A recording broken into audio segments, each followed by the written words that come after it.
Thanks for joining us. I wanted to start by getting your overall thoughts on the session. It's over. I always reflect back on my State of the State and what we talked about in the State of the State. And then, there's always distractions and issues. And it seems like they get to be more intense at the end of the session, which is not new, maybe a little more than it used to. But when we got done, my education initiative, my launch initiative, our infrastructure initiative, all of those things were done, most of them with very little deviation from what I proposed. So I was pleased. We'll get into specific policies later, but I did want to ask if any of those issues that came up, especially the social issues, were a surprise to you this year. It seems like there always are some of them. There are quite a few of them that didn't get through also, but that's seems to be the time we live in. And I believe a lot of it is people through their however they get their information, see things happening in other states, and they're very concerned about it. So they want to do something in Idaho that really doesn't address an issue in Idaho as much as it does something from some other state. And given the fact that there's so many people from California and Washington and Oregon moving into Idaho, you can see where that would be an issue. Sure. Well, especially with people getting their news from social media and not necessarily from local outlets. I know that plays into the conversation too.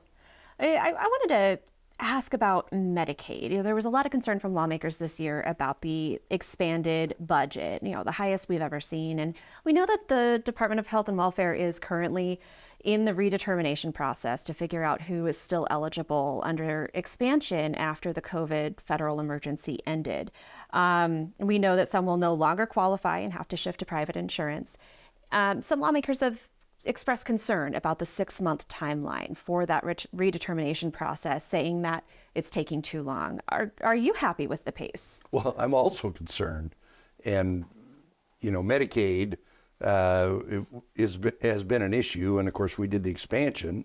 And then the federal government came along and because of the emergency during COVID, said anybody that was on Medicaid would have to stay on Medicaid. Well, we've got, by almost every measurement, one of the best exchanges, state managed exchanges, which allows people to get insurance in various other places of any place. And I want people that are really deserving to be on Medicaid, but I want people to get off of Medicaid and go on private insurance and employer insurance and insurance relative to their job. And there's going to be some time frame for that determination. Director Jepson tells me that he cannot train up people to ask the right questions, to be in compliant with both state and federal law overnight. So to hurry that along, which we all want to do that, has some logistical challenges because of the learning curve it takes to be sensitive. And the other problem is getting a hold of people. Everybody used to have a landline. Now it's through text, it's through phone. People don't take phone calls from numbers they don't know. So it's much more difficult to get a hold of people than it used to be in the past. And those are the challenges, but we'll get there. We know that expansion is just one reason that the Medicaid budget is so large. Are you satisfied with the other steps the Department of Health and Welfare is doing to reduce those Medicaid costs? When I hired Dave Jepson 4.5 years ago, that was one of the conversations we had.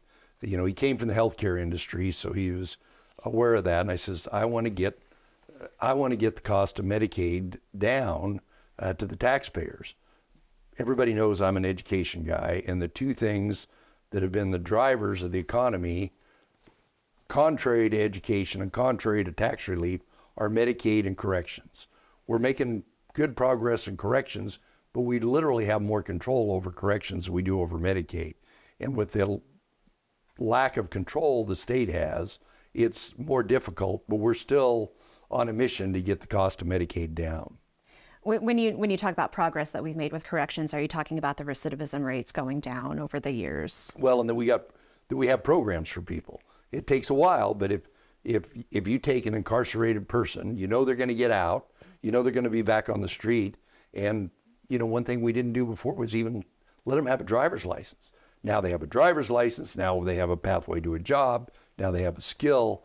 And all of those things are going to lower our recidivism rate. Back to the Department of Health and Welfare, you know, Attorney General Labrador, as you know, is investigating recipients of community grants from health and welfare that have been doled out since 2021. Were you given a heads up that this investigation was coming? No. Have you had conversations with Attorney General Labrador about it? Yes, we talked about it, but you know, it was like, oh, it's okay, and then it's not okay, and that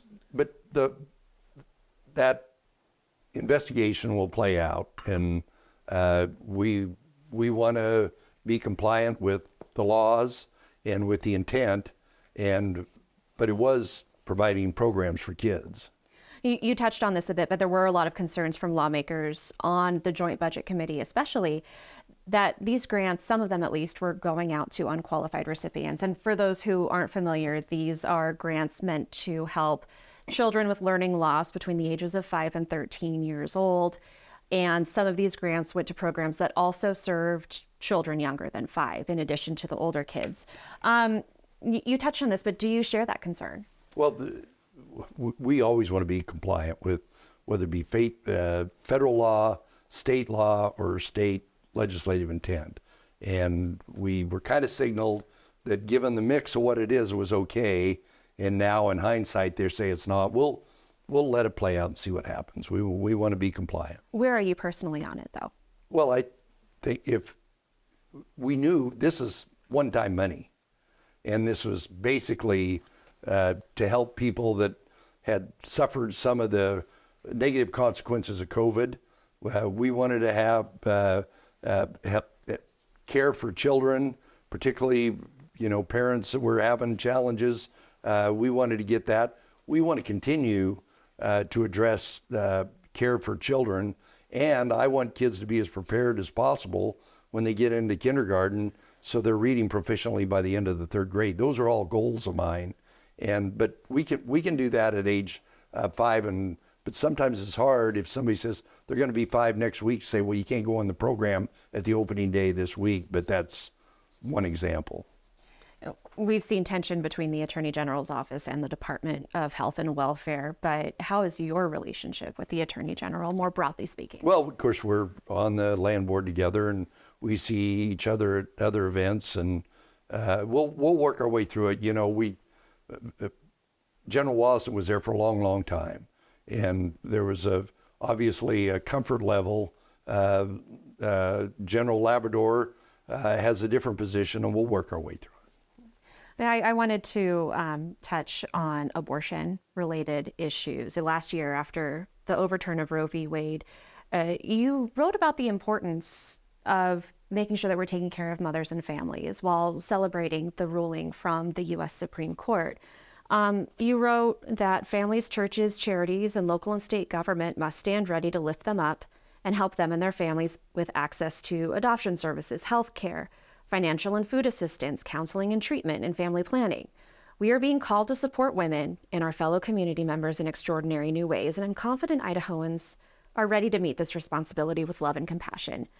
But this year, lawmakers declined to extend Medicaid coverage for postpartum mothers, and they didn't extend the maternal mortality review panel. Is the state of Idaho living up to its pro-life reputation? Well, we'll continue to work on those. You know, the review panel is something that I think that we ought to continue to do. There were some issues with the way it was being done. Like what? That's what the failure to continue with it was. Some objections people have. We'll try and address those objections going forward. But you know, we all of those things I said are still true today.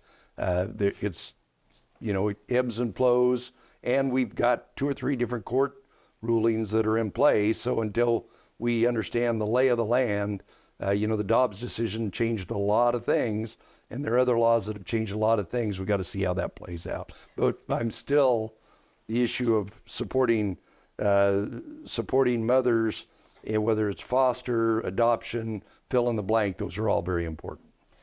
The governor's office in the past has put together task forces and committees. I'm thinking about faith healing from Governor Otter.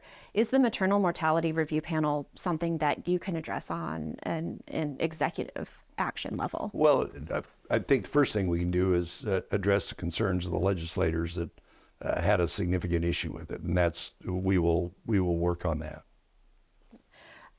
We're currently waiting for a ruling from Judge Lynn Windmill on whether a doctor can face prosecution for an out-of-state referral for abortion. As we're having this conversation on Tuesday, do you think that doctors should face prosecution for out-of-state abortion referrals? Well, that's one of those issues that I said are in play. It's hard to figure out which direction we're going until we know what the rules are federally, what the rules are through our state and federal courts. Our state court says we can do what we've done. They ruled that, the Supreme Court ruled that last, can't remember how many months ago. So there is some unknown out there in Roe v. Wade and the Dobbs decision, and we're trying to understand all the different ramifications of it. My position's that I'm pro-life, including the life of the mother, and I want to make sure that that's fulfilled. So on this specifically, knowing the interplay between the legislature and the courts is still ongoing and will be for some time. Where are you specifically on out-of-state referrals for abortion? Well, I think that's going to be one of the rulings that we're going to see here real soon, and that's being argued right now. But does Citizen Brad Little have an opinion on it? Well, referrals, and I actually looked at a case this morning on a totally unrelated issue where it was a referral to out of state.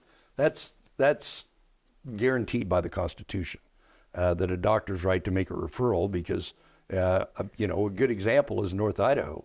Coeur d'Alene, Kootenai Health has grown a lot, but many people in North Idaho utilize the services in Spokane hospitals.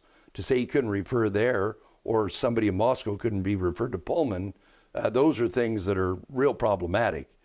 Somebody in Fruitland can't go to Ontario, so I don't think we want to dwell on that. That's the benefit of all Idahoans. While we're on healthcare and legislation, in your transmittal letter for the Vulnerable Child Protection Act, which was the piece of legislation that banned gender-affirming surgeries and hormone treatments for minors, you said, as policymakers, we should take great caution when we're asking the government to interfere in these healthcare decisions.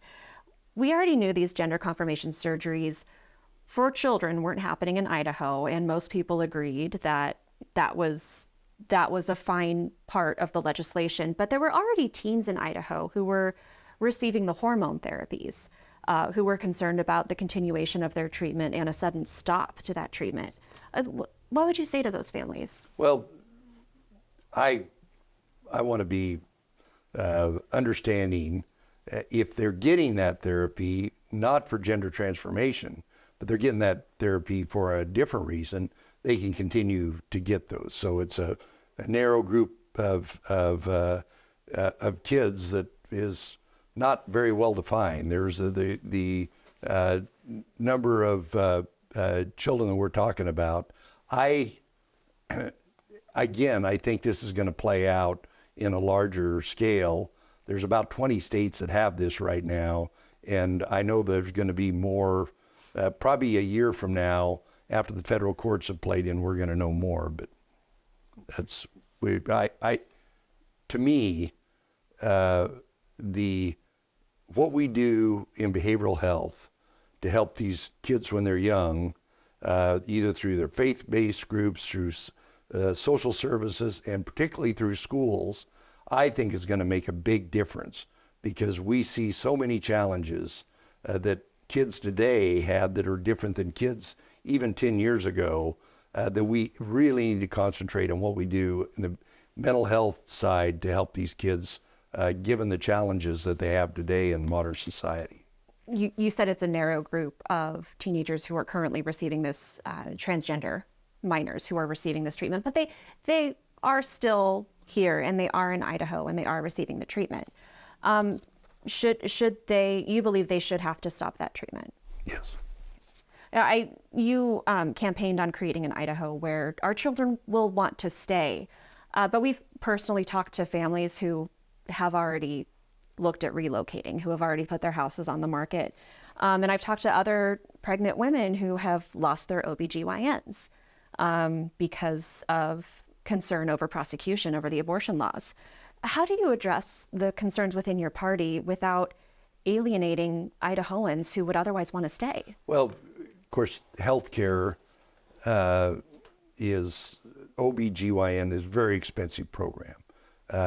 Right here, about 4 blocks from where we're sitting in Emmett right now, the hospital there is having challenges, and they had challenges way before the Dobbs decision.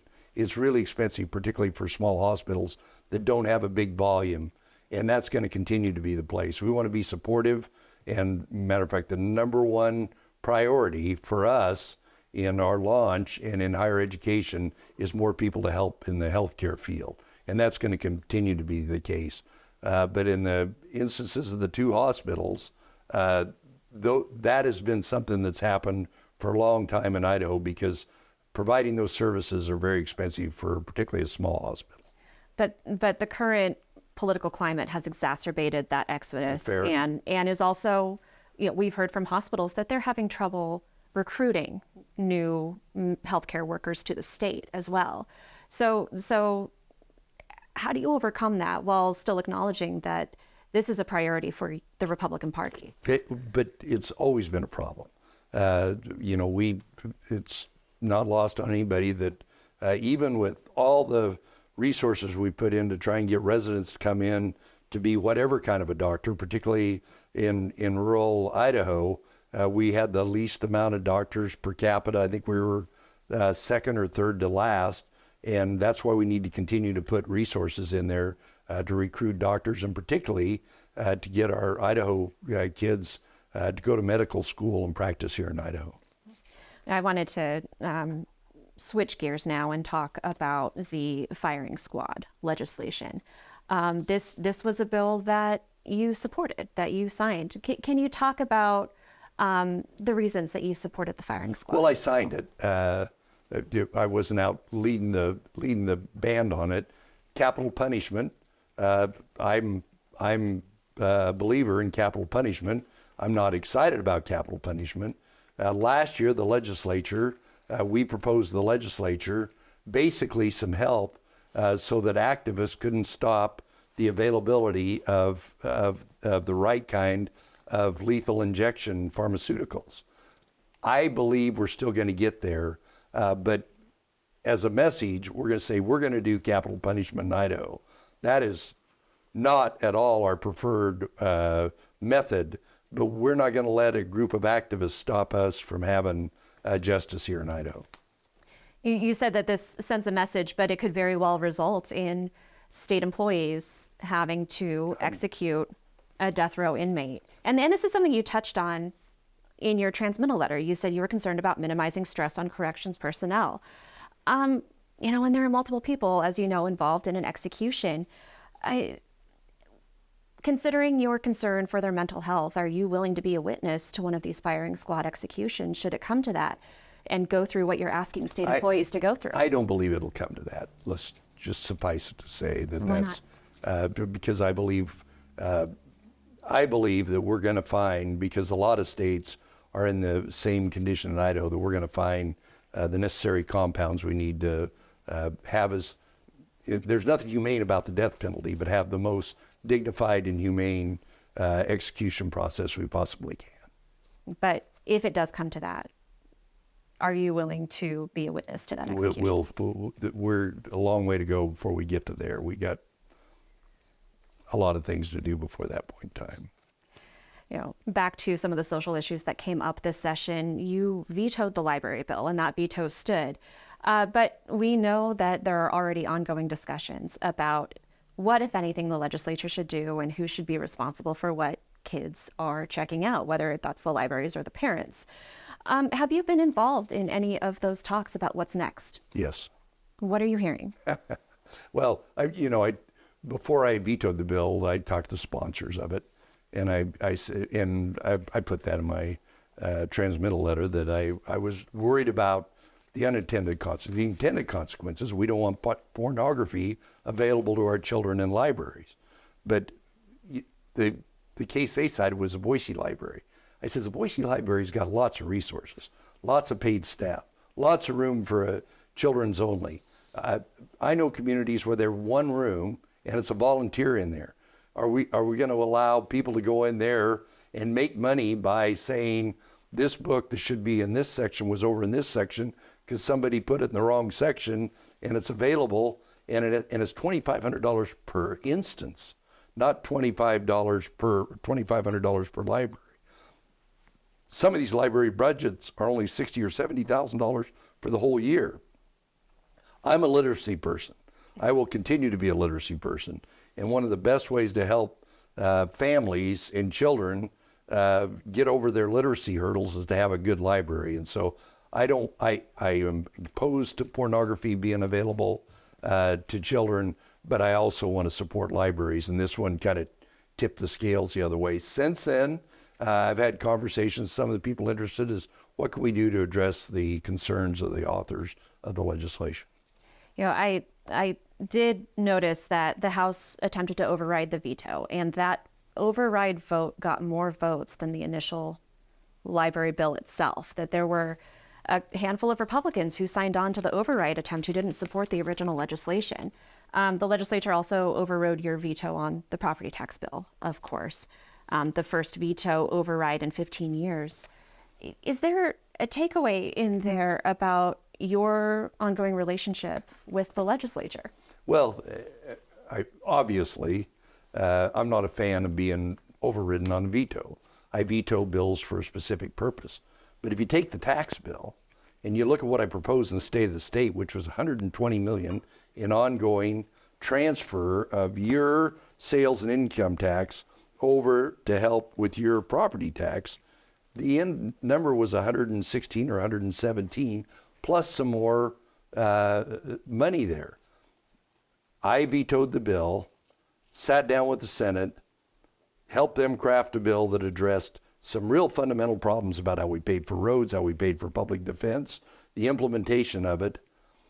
The Senate overwhelmingly passed the bill, sent it over to the House.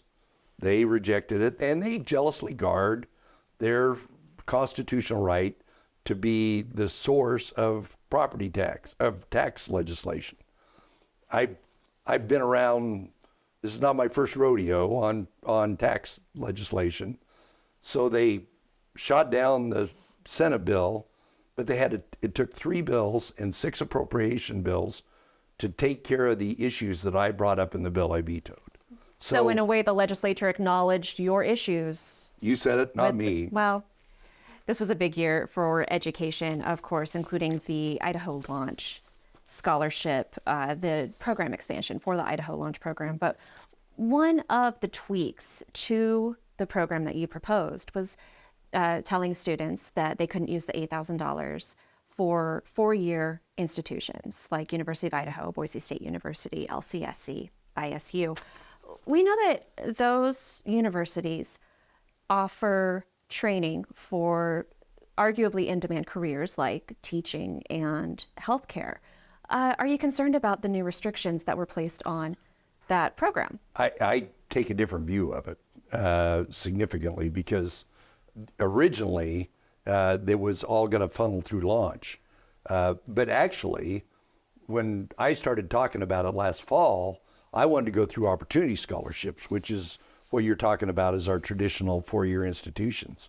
The trailer bill basically said, if you want to go career technical, if you want to be a welder or plumber or an HVAC or a truck driver or a lineman, you go through Launch. If you are a high school graduating senior and you want to go to the traditional master's degree, the opportunity scholarships. So put more money in opportunity scholarships, and instead of having them all go through Launch, now opportunity scholarships are one way and Launch is another. But we have always, the history of this state, paid for part of the cost of education for journalists, for animal scientists, for political scientists, for lawyers, for doctors, but we never paid for career technical. We've had some programs. Now those great careers in career technical, we're going to have more kids staying in Idaho with great careers because the launch program is going to be available to them. I know there were a lot of public school advocates who were very happy with a lot of the legislation that came out of this session.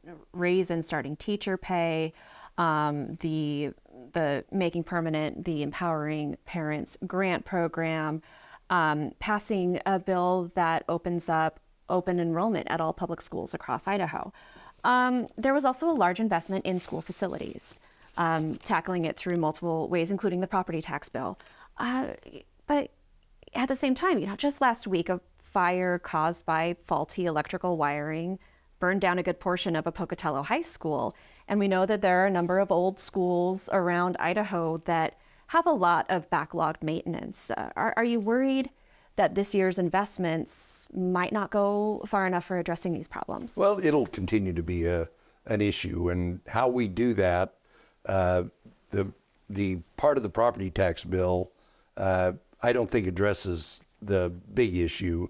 But remember, in property tax, the money that we're putting in, this $120 million ongoing, plus the surplus eliminator part of it, the money that we put into teacher pay, teacher benefits, certified staff pay, school safety, technology, and discretionary money, which is for anything, plus the money we're putting into roads, sewer, water, and all those other programs, are programs that are generally funded by property tax.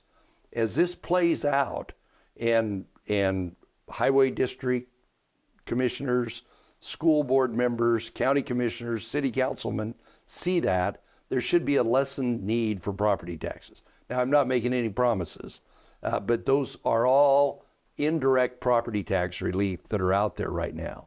That will open up more avenues for us to do, which is our constitutional obligation, which is for school districts to run bonds. And I understand why the bonds haven't been passing, particularly in the residential area. People have had their property taxes double in some instances 4 or 5 years. Well, you can see why we're having a hard time getting votes. The acceleration of real estate prices are going down. We're paying for more and more of the services. I don't know, and that is going to be a big policy issue, if we want the state to pay for all schools, because if you got a school district that's done the right thing and has built their schools, they haven't grown too fast, they've got capacity, they've done the maintenance, we're going to take the taxes from them and pay for the district that hasn't done anything? How many, my staff doesn't like when I say this, how many basketball gymnasiums are you going to give every school district when they do it? Those are big policy decisions that I'm more than willing to have with my legislative partners. But let's see how all this money in property tax relief and roads and sewer and water go to alleviating the concern. I think communities ought to pay for their schools, and we can help them, as we do now with bond levy equalization. But getting rid of that March election date, which was part of the property tax bill that passed, that complicates the conversation for a lot of school districts. Yeah, we've got an election coming up here in just a few weeks here in Emmett. And the March date is not that important in this year, but it's going to be real important in a year from now when you have a big. But I believe that we shouldn't have too many election dates. But remember, we used to have every date was available for a school bond election. And the deal that was cut between the legislature and the education proponents was keep November, keep May, keep March, and keep August.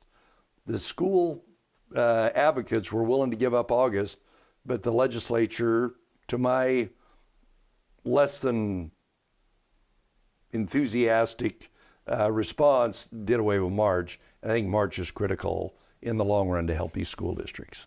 It's speaking of too many election dates, you've said that any fixes to the presidential primary are in the legislature's hands. This is the first year they can call themselves back into session. Yeah. Have you heard anything about a special session?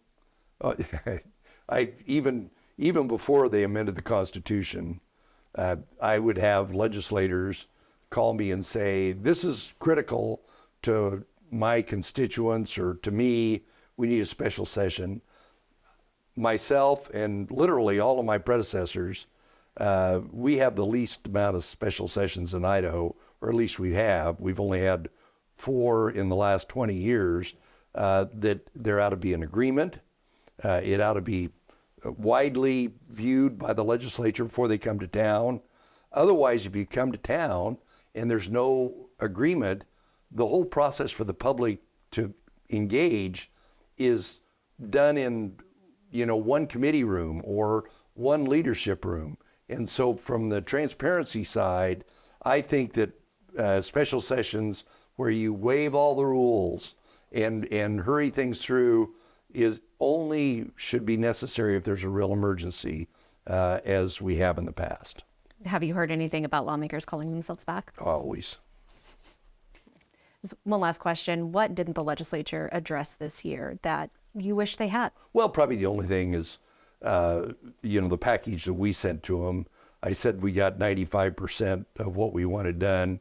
5% was I wanted to do some more, paying down some more debt that we didn't get done.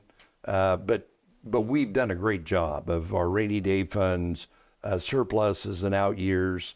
I'm a little concerned about the spending level in the out years of some of the programs we have, because we've done a great job of getting our great bond rating.